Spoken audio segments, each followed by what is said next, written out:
中俄深化合作，美国增加对乌支援。美国的对策核心是跟中国抢台词。各位网友大家好，我是罗小飞。中国领导人访问俄罗斯，两国领导人进行会晤，是这段时间在国际上影响力最大的事件。因为这个事件的后续发展很有可能对整个国际政治格局构成根本性的冲击。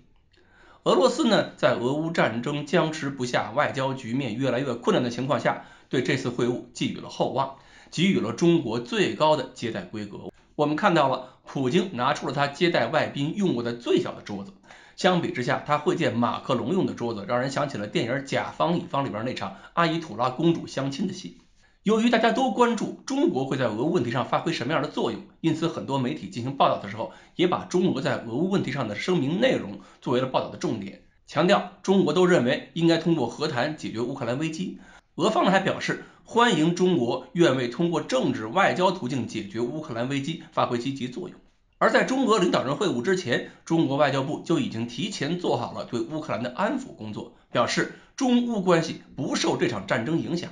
加上又有消息说，中国领导人将在结束访俄之后1周之内与泽连斯基进行视频会晤。那么乌方也表示祝贺中国成功斡旋了沙特跟伊朗的关系，也期待与中国的会谈会考虑中国的和平建议。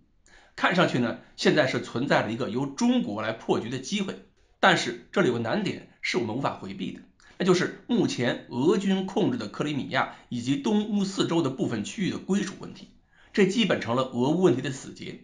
俄罗斯表示愿意谈判，但前提是乌克兰要接受俄罗斯把这几个州划入俄罗斯版图。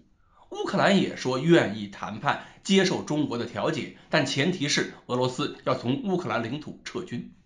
而这个时候，美国的言行跟动作就有了对中俄联合声明明确的针对性。比如美国指责中国不中立，偏向俄罗斯，说既然中国说了要尊重联合国宪章，而且以前一直说尊重乌克兰领土主权完整，为什么你中国去跟俄罗斯签这个声明的时候没有要求俄罗斯撤军？并且美国还表示现在停火会固化俄罗斯占据乌克兰几个州的事实。实际上中国现在要求停火等于是默认了俄罗斯的领土要求。美国认为不能够让俄罗斯利用停火占便宜，甚至停火期间让俄罗斯得到喘息都不行。而实际上，中国如果真想偏袒俄罗斯，那么事先为什么要向乌克兰保证中乌关系不受影响呢？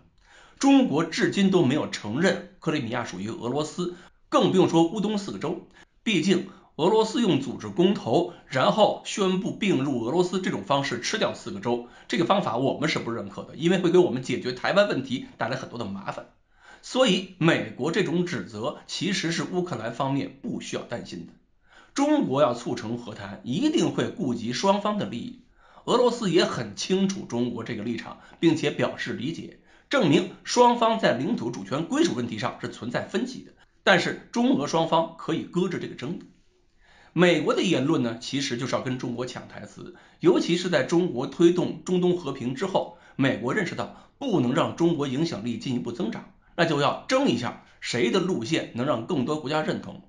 至少在很多小国看来，谁今天能够确保乌克兰领土完整，那么以后谁就有可能保护这些小国的利益。